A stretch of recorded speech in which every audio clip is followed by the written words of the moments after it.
So I'm going to talk about the Federal Reserve FOMC meeting right now that just happened.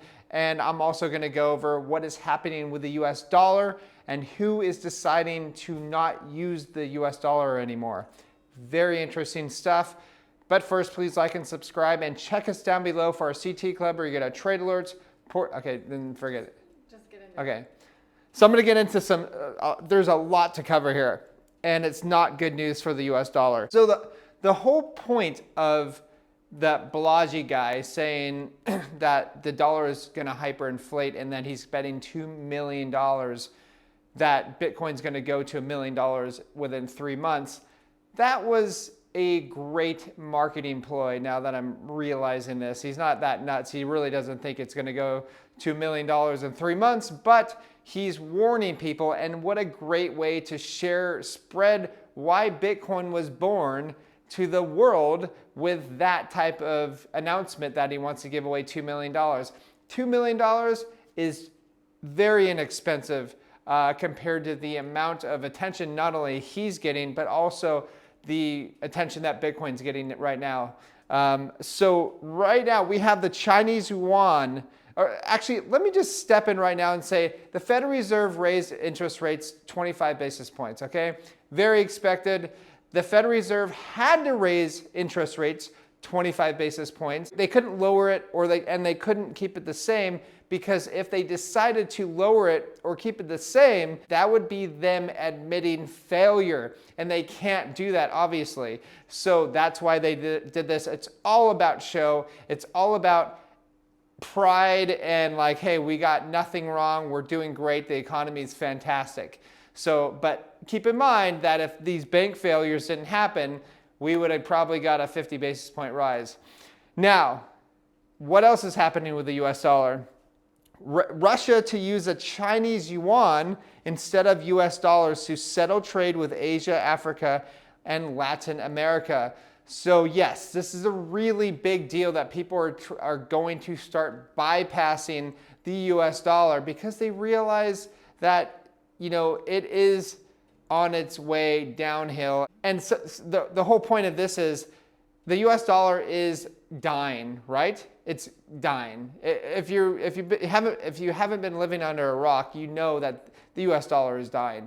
And but it doesn't mean it's just going to collapse right now. What it means is people are going to try to start using alternative forms of currency, which is fine, you know? Even though the dollar, US dollar, is still the safe haven trade, it's slowly not being the safe haven trade, if you know what I mean. And that is why they're going to need to come out with CBDCs even sooner than most expect. Now, the White House says that crypto assets do not offer any fundamental value, nor do they act as an effective alternative to fiat money. So the reason why they say this is because they're saying it over and over and over again. When I first got into crypto back in 2012 to 2013, no government would have ever said that, especially to the public. Now the Streisand effect is going to happen. What is that? It means that when other people hear cryptocurrency, cryptocurrency, cryptocurrency over and over and over again, they're going to be like, wait a second, what is this thing? Why do governments keep talking about that?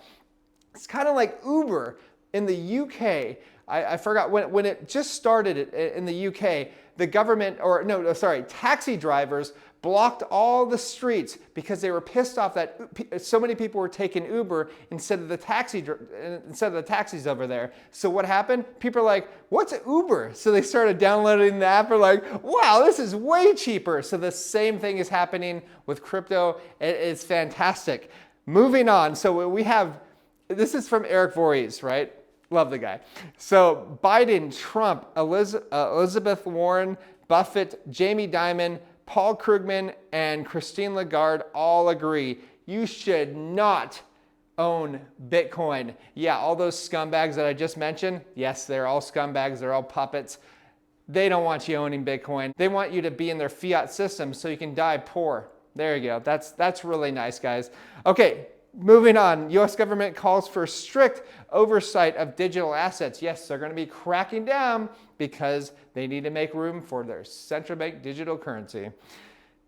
Next up, we have Senator Ted Cruz introducing a bill to ban the Fed from adopting a central bank digital currency. So you got some people on board, and Ron DeSantis, I think, the governor of Florida, also says, I'm banning CBDCs if they come here. So that's pretty good. At least some people are getting it. And then at least, you know what, I don't like politicians, but hey, at least they're telling people this stuff so that people are like, wait a second, this might be pretty bad because the guy that I like that stood up for freedom is deciding to ban this thing because he thinks it's anti-freedom.